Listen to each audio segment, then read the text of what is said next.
Okay, good morning mga ka-farmers. Update lang sa aking inahing baboy. Ito, parang naglalandi na kaya pinuntahan ko yung barako doon sa pinsan ko kung pwede nang dalhin yung, sabi ko kung pwede nang dalhin yung barako niya doon sa aking babuyan kasi yung inahin ko para naglalandi na. Problema, wala yung pinsan ko doon kaya kami na lang nung pamangkin ko ang nagdala ng bore, yung barako niya.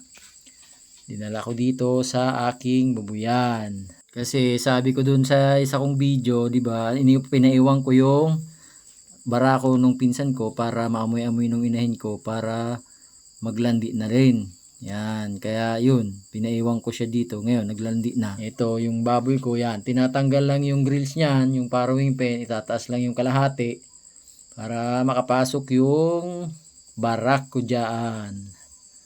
Yan. Papapasukin yung barako sa may likod para yun, masampahan na yung aking inahin. Yan. Kailangan kasi yung inahin, wag nang palalabasin dun sa kanyang kulungan. Dun lang sa may parte ng may kanyang farrowing pen. Yan, para hindi na ma-stress yung inahin. Dun lang siya sa loob ng kanyang farrowing pen.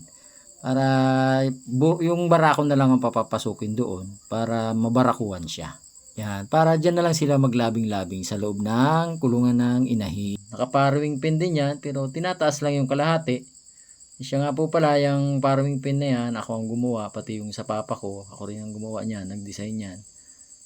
Yan, naitataas yung kalahati. Yan, ang problema, naglalandi na siya pero ayaw pa siya magpasampa. Baka bukas pa, yan yung pamangkin ko, si Buda. Baka bukas pa to magpasampa.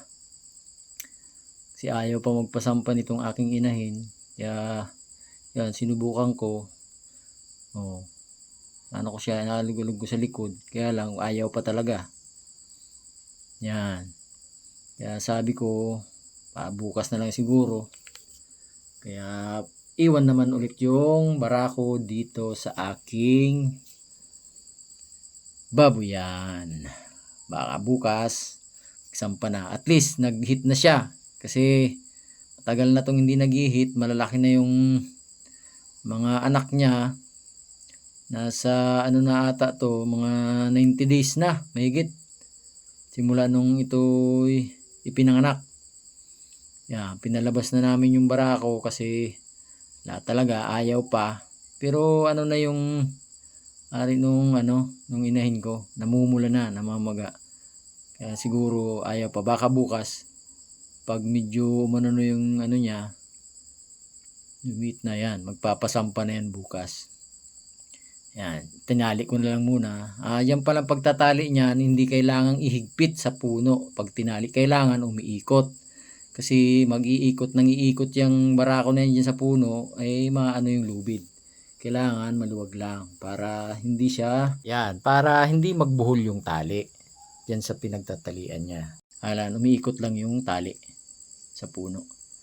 Yan, hanggang dyan lang kasi wala talaga. Yan, bukas na lang siguro.